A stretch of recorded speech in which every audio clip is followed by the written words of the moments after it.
नमस्कार मित्रों, मैं रविंदर परिवर्तन एकेडमी के ई पाठशाला में आप लोगों का स्वागत है। आज मित्रों आपको बता दूं कि क्योंकि इससे पीछे वीडियो हम लोग पढ़े आपको दिया गया है, जो वो आपका जो है कि इंटर लेवल के मैथ जिसमें डिफरेंशियल बताया गया है और वनडे एग्जाम में जिसमें परसेंटेज आपका चल रहा है, हाई स्कूल में आपका फिजिक्स और मैथ दोनों दिया गया है। तो आज वीडियो बहुत से बच्चों का कमेंट आ रहा था बच्चों कि हमें फिजिक्स का भी चाहिए सर, वीडियो फिजिक्स का पढ़ाइए सर। तो आज हम फिजिक्स का भी आप लोगों को वीडियो देंगे, ठीक है, जिसमें से कक्षा 12 का अध्याय नंबर 1 वो कौन सा चैप्टर है, कूलाम का नियम तथा वैद्युत क्षेत्र, आपको ये वीडियो दिया जाएगा, ठीक है। तो इसमें सबसे पहले हम लोग ये जानेंगे कि कूलाम का नियम क्या होता है, यानी कि कूलाम का नियम जानने से पहले हम लोग कूलाम के बारे में जानेंगे, फिर उसके बाद धीरे धीरे हम वैद्युत क्षेत्र की तरफ चलेंगे, ठीक है। तो सबसे पहले जानते हैं कूलाम, ठीक है, कूलाम।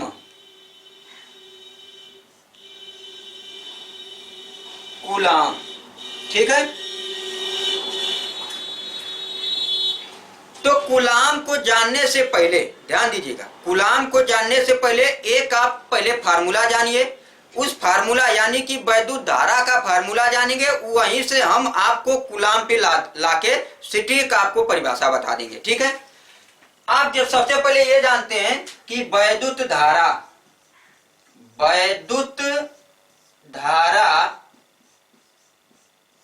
आई, जिसको आई से प्रदर्शित करते हैं, वैद्युत धारा I बराबर Q अपान T होता है, Q, ठीक है, Q होगा ना, आपका क्या होगा, Q होता है।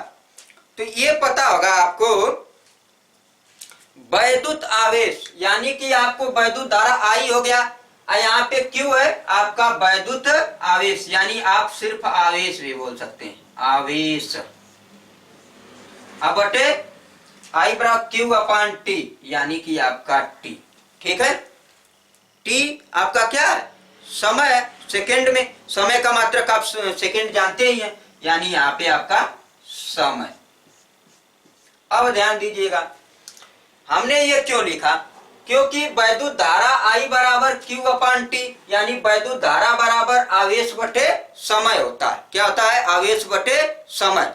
यहाँ पे वैद्युत धारा को I प्रदर्शित कर रहा है, Q को आवेश को Q प्रदर्शित कर रहा है, समय को T प्रदर्शित कर रहा है, ठीक है। यहाँ से वैद्युत धारा की परिभाषा क्या देंगे आप, ठीक है, आप यहाँ पे वैद्युत धारा की परिभाषा क्या देंगे, किसी चालक में, ठीक है, किसी चालक में आवेश परिवर्तन की दर, ठीक है, किसी चालक में आवेश प्रवाह की दर को, किसी चालक में आवेश प्रवाह की दर को क्या कहते हैं, वैद्युत धारा कहते हैं, ठीक है। किसी चालक में आवेश प्रवाह की दर कहेगा यानी समय से भाग रहेगा, तो प्रवाह की दर को वैद्युत धारा I कहते हैं। यहां से क्या होगा सुनिएगा, आवेश बराबर होगा क्या, यहां से देखिए वैद्युत धारा बराबर आवेश बटे समय, तो आवेश बराबर क्या हो जाएगा, सुनिएगा, आवेश बराबर यानी ये आवेश आपका ऊपर है, ये वैद्युत धारा यहाँ, यानी इसका गुणा इसमें हो जाएगा, यानी समय का गुणा वैद्युत धारा में, यानी कि वैद्युत धारा गुणे क्या होगा, समय, क्या होगा, समय, यानी कि यहां से हमें आवेश कूलाम, ठीक है, आवेश का मात्रक क्या होता है, कूलाम, कूलाम का मात्रक आवेश की आवेश का मात्रक कूलाम, ठीक है। तो ध्यान दीजिए, आपको यहाँ पे ये बात ध्यान देना है कि ये आपका क्या है, कूलाम यानी आवेश, ठीक है। तो यहाँ आवेश को हम किससे प्रदर्शित कर रहे हैं, Q से, यानी कि Q बराबर वैद्युत धारा को किससे, I से, और ये समय है T, Q बराबर क्या मिल गया हमें, IT, ठीक है। यानी यहाँ पे आपसे पूछा जाए कि आवेश कूलाम किसे कहते हैं, आवेश किसे, यानी कि वैद्युत धारा, आप सिंपली दे कैसे सकते हैं, देखिएगा आप परिभाषा क्या देंगे, ध्यान से सुनिएगा। ये आप वैद्युत धारा और समय के गुणनफल को, वैद्युत धारा और समय के गुणनफल का आपका क्या है, क्यू है। यानी कि सिंपली आप इस तरह से बता सकते हैं कि वैद्युत धारा आई और समय के गुणनफल को क्या कहते हैं, कूलाम यानी आवेश कहते हैं। ठीक है, तो यहां से आपका ये तो हो ही जा रहा है कि आई गुणे टी यानी कि धारा और समय का गुणनफल कर देंगे तो हमें आवेश मिल जाएगा, कूलाम मिल जाएगा। ठीक है, ये आपको मिल जा रहा है। अच्छा, अगर यहाँ पे Q बराबर आई टी है तो इसका मात्रक क्या होगा, ध्यान से सुनिएगा। आवेश का मात्रक होगा, कूलाम का मात्रक होगा क्या, तो यहां लिखेंगे Q का मात्रक, Q का मात्रक बराबर क्या होगा, सुनिएगा, I का मात्रक गुणे T का मात्रक, I का मात्रक गुणे T का मात्रक।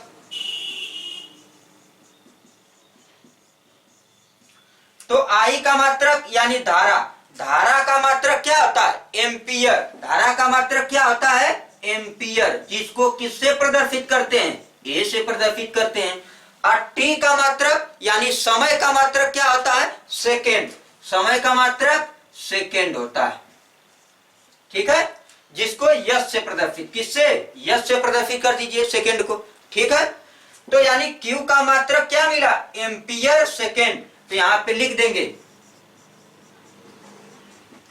कि क्यू का मात्रक एम्पियर सेकेंड होता है। क्या होता है, एम्पियर सेकेंड होता है, जिसको हम ऐसे भी प्रदर्शित, एम्पियर सेकेंड, यानी कि क्यू का जो मात्रक है एम्पियर सेकेंड होता है। ठीक है, ये मित्रों आपका। अभी इसके आगे मैं एक कूलाम की परिभाषा अभी बता रहा हूं, ध्यान से सुनिएगा। पहले आपको धीरे धीरे ले जाकर ऐसे कॉन्सेप्ट पे ले जाके आपको बताऊंगा कि आप कहेंगे कि बहुत ही अच्छे तरीके से बताया गया। ठीक है, यानी कि आपको ऐसे बेसिक से ले जाते अभी आपका एक कूलाम की मैं परिभाषा दूंगा, आप कहेंगे देखिए कैसे, देखिएगा। अब यहां से हमने कूलाम के बारे में जाना, धारा के, वैद्युत धारा के बारे में, और कूलाम का मात्रक भी जान गए। कूलाम का मात्रक क्या होगा, एम्पियर सेकेंड, एम्पियर सेकेंड। अब सुनिएगा, Q बराबर आई टी, क्या है, Q बराबर आई टी, यही ना आप जाने हैं, Q बराबर आप क्या जाने, आई टी, Q बराबर आई टी। अब सुनिएगा, यहां से हम एक कूलाम की परिभाषा कैसे देंगे, किसका, एक कूलाम का, एक कूलाम की परिभाषा। यदि किसी चालक में एक सेकेंड में, यदि किसी चालक में एक सेकेंड में, ठीक है, यदि किसी चालक में, ध्यान से सुनिएगा, यदि किसी चालक में एक सेकेंड में वैद्युत धारा की मात्रा जितनी बहती है वही आपका क्या कहलाता है, कूलाम कहलाता है। यदि किसी चालक में 1 एम्पियर की वैद्युत धारा, 1 एम्पियर की वैद्युत धारा, ऐसे भी बता सकते हैं, यदि किसी चालक में 1 एम्पियर की धारा 1 सेकेंड में जितनी बहती है वही आपका क्या होता है, कूलाम होता है। ठीक है, तो देखिए मैं यहाँ पे परिभाषा लिख रहा हूं, ध्यान से सुनिएगा। एक कूलाम की परिभाषा, यदि किसी चालक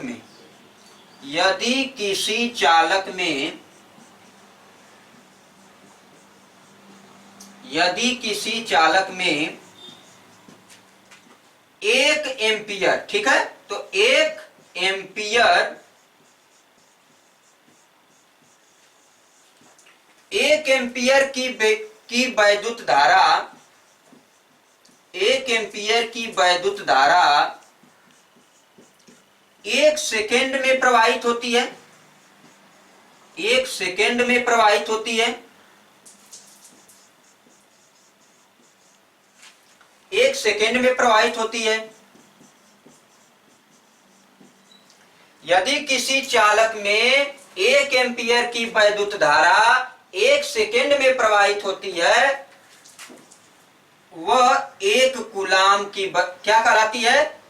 1 कूलाम कहलाती है। 1 कूलाम कहलाती है या 1 कूलाम कहलाता है, ये आप बोल सकते हैं। ठीक है, यानी कि आपको यहाँ पे ये पता होना चाहिए कि कह रहा कि जो Q है वो I का मान भी 1 और T का मान भी 1, यानी कि किसी चालक में 1 एम्पियर देखिए I का मान 1 एम्पियर और वैद्युत धारा बहती है तथा 1 सेकेंड में, तो T का मान 1 सेकेंड में बहती है, तो वो क्या कहलाती है? वो 1 कूलाम कहलाता है, 1 कूलाम कहलाती है। यानी कि Q का मान कितना? 1, यानी कि Q का मात्रक Q बराबर 1, यानी कि यही तो आपको पूछ रहा है कि 1 कूलाम। ठीक है, 1 कूलाम यही तो पूछ रहा था। तो 1 कूलाम की परिभाषा कैसे देंगे? यदि किसी चालक में 1 एम्पियर की वैद्युत धारा 1 सेकेंड में प्रवाहित होती है, उसे हम 1 कूलाम कहते हैं। उसे हम क्या कहते हैं? 1 कूलाम कहते हैं। अच्छा, कूलाम का आप मात्रक भी जान चुके हैं। कूलाम का मात्रक क्या है? अरे आवेश का मात्रक भी जान चुके हैं आप। आवेश की मात्रक क्या जाने आप? सुनिएगा, यही देखिए Q जो है आपका, यही तो आवेश का मात्रक Q कूलाम। आवेश का मात्रक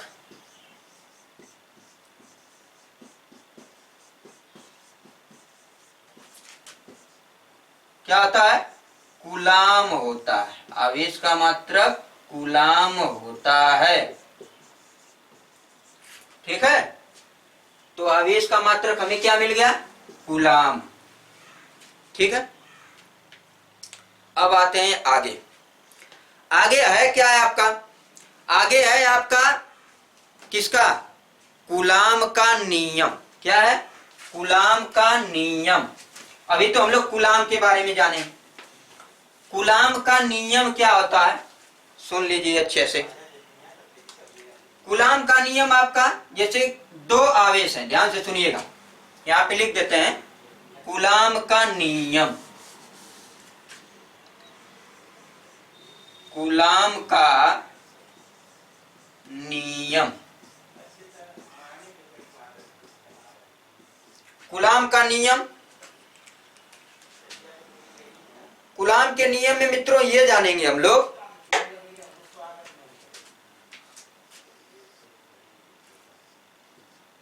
कूलाम का नियम। ठीक है, तो कूलाम का नियम यही होता है कि किन्हीं दो स्थिर बिंदु आवेशों की, ठीक है, किन्हीं 2 बिंदु स्थिर आवेशों के मात्राओं का गुणनफल। ठीक है, किन्हीं 2 बिंदु स्थिर आवेशों के मात्राओं का गुणनफल तथा उनके बीच की दूरी के वर्ग के व्युत्क्रमानुपाती होता है। ठीक है, यानी कि यहाँ पे क्या होता है, ध्यान से सुनिएगा, अभी बताया जाएगा अच्छे से। यहाँ पे सुनिए, ये आपका यहाँ पे एक आवेश है और एक आवेश आपका यहाँ पे है। ये आपका Q1 आवेश है, इस आवेश पे Q2 आवेश, इस बिंदु पे Q2 आवेश, इस बिंदु पे Q1 आवेश है। इनके बीच की दूरी है क्या आपका? इनके बीच की दूरी जो है स्मॉल r है। क्या है? Small r। यानी कि 2 आवेश Q1 और Q2, इनके बीच की दूरी स्मॉल r है। ठीक है, तो कूलाम का नियम यही कहता है कि किन्हीं 2 स्थिर बिंदु आवेशों, यदि ब्रह्मांड में, ऐसे बोल सकते हैं आप, ब्रह्मांड में किन्हीं 2 स्थिर बिंदु के आवेशों के मात्राओं का गुणनफल तथा उनके बीच की दूरी r के वर्ग के गुणनफल के बराबर होता है। r के वर्ग के व्युत्क्रमानुपाती के गुणनफल के बराबर होता है। ठीक है, यानी कि होगा क्या, यहाँ पे ध्यान से सुनिएगा, आपका कूलाम का नियम, तो आप लिखेंगे F बराबर, जो आपका वैद्युत बल होगा F अनुक्रमानुपाती, दो आवेशों के गुणनफल के अनुक्रमानुपाती, यानी कि Q1 गुणे Q2, समीकरण 1। ठीक है, समीकरण 1 होगा। अब इसके आगे क्या होगा, यफ अनुक्रमानुपाती या यफ व्युत्क्रमानुपाती आर स्क्वायर, यानी कि इसके दूरी के वर्ग के व्युत्क्रमानुपाती होता है, इसके दूरी के वर्ग के व्युत्क्रमानुपाती, या ऐसे बोल सकते हैं कि 1/r² अनुक्रमानुपाती है किसके, वैद्युत बल के। यानी कि वैद्युत बल जो है आवेशों के गुणनफल के अनुक्रमानुपाती है और 1/r² के अनुक्रमानुपाती है, लेकिन अब इसी को बोलेंगे तो r² के अनुक्रमानुपाती बोलेंगे। यानी ये समीकरण 1, ये आपका समीकरण 2। यहां से आपका समीकरण 1 और 2 से क्या आएगा मित्रों, देखो समीकरण 1 और 2 से क्या आएगा, यफ अनुक्रमानुपाती Q1 Q2, ठीक है, अब बटे क्या, r² बटे r²। ठीक है, अनुक्रमानुपाती का चिन्ह हटाएंगे, अनुक्रमानुपाती का चिन्ह हटाएंगे, कांस्टेंट लगाएंगे, यफ बराबर के Q1 Q2 बटे r²। अब यहाँ मित्रों ये आपका फार्मूला हो गया। अब यहाँ पे k बराबर होता क्या है, ध्यान से सुनिएगा, k बराबर आपका होता है 1/4 पाई एप्सिलॉन 0। तो सबसे पहले देखिए मैं यहाँ पे लिख दे रहा हूँ, यफ बराबर k का मान रखिए 1/4 पाई एप्सिलॉन 0, आइए Q1 Q2 बटे r², Q1 Q2 बटे r²। तो यहाँ पे आप क्या लिखेंगे, जहाँ पे क्या k बराबर क्या है, जहाँ 1/4 पाई एप्सिलॉन 0, यानी कि k का जो मान है वो कितना, 1/4 पाई एप्सिलॉन 0 है। ठीक है, ये चीज है आपका। अभी आगे इसमें देखिए और बताना है आप लोगों को, k का जो मान आपका 1/4 पाई एप्सिलॉन है, 4 पाई एप्सिलॉन 0, तो बताइए कि 1/4 पाई एप्सिलॉन 0 का मान कितना होता है, यानी कि k बराबर 1/4 पाई एप्सिलॉन 0 बराबर 9 गुणे 10 घाते 9, 9 गुणे 10 घाते 9 होता है। ठीक है, कूलाम स्क्वायर प्रति न्यूटन मीटर स्क्वायर होता है, इसका मात्रा भी लिख सकते हैं कि k बराबर 1/4 पाई एप्सिलॉन 0 बराबर 9 गुणे 10 घाते 9 कूलाम स्क्वायर प्रति न्यूटन मीटर स्क्वायर होता है। ठीक है, तो ये चीज आपका k का मान हो गया। अब k का मान यानी 1/4 पाई एप्सिलॉन 0 का मान, तो 1/4 पाई एप्सिलॉन 0 का मान मित्रों यहाँ पे पुट कर दीजिए, तो क्या आ जाएगा, यफ बराबर यहाँ पे रख दीजिए, तो 9 गुणे 10 घाते 9, आइए क्या Q1 Q2 बटे r²। ये आपका मेन फार्मूला, क्या है, मेन फार्मूला, इसी पे आपका सवाल लगेगा। ठीक है, यानी यफ बराबर 9 गुणे 10 घाते 9 Q1 Q2 बटे r² होता है। Q1 Q2 क्या है, आवेश है, r क्या है, उन दोनों आवेशों के बीच की दूरी है, और यहाँ पे 9 गुणे 10 घाते 9 किसका मान है, k का मान है, 1/4 पाई एप्सिलॉन 0 का मान है। यह क्या है, वैद्युत बल है। ठीक है, तो कूलाम का नियम में आपको मिला कि यफ बराबर 9 गुणे 10 घाते 9 Q1 Q2 बटे r²। वेरी इंपॉर्टेंट नियम, ये बोर्ड के पेपर में पूछता है कि कूलाम का नियम बताइए, तो कूलाम का नियम आप लोग कैसे बताएंगे, जो आपको बताया हूं अभी, और ये आपको फार्मूला लास्ट में लिख देना होगा। तो आपको अगर 1 नंबर में पूछेगा तो आपका स्टेटमेंट लिख देंगे जो बताया हूं अभी। क्या बताया हूं कि ब्रह्मांड में किन्हीं दो स्थिर बिंदु आवेशों के गुणनफल तथा उनके बीच की दूरी के वर्ग के अनुक्रमानुपाती होता है, कौन, वैद्युत बल। तो आप वही बता देंगे, और उसके बाद आप क्या लिखेंगे, यफ बराबर 9 गुणे 10 घाते 9 Q1 Q2 बटे r²। अब Q1 Q2 क्या है, r क्या है, उसका बता देंगे प्रतीक, उसके बाद आपका मान हो जाएगा। ठीक है, तो ये चीज है आपका कूलाम का नियम, बहुत इंपॉर्टेंट है, ये परीक्षाओं में आता है। तो इसके आगे अब अगले वीडियो में देखा जाएगा। आज इतना ही, धन्यवाद।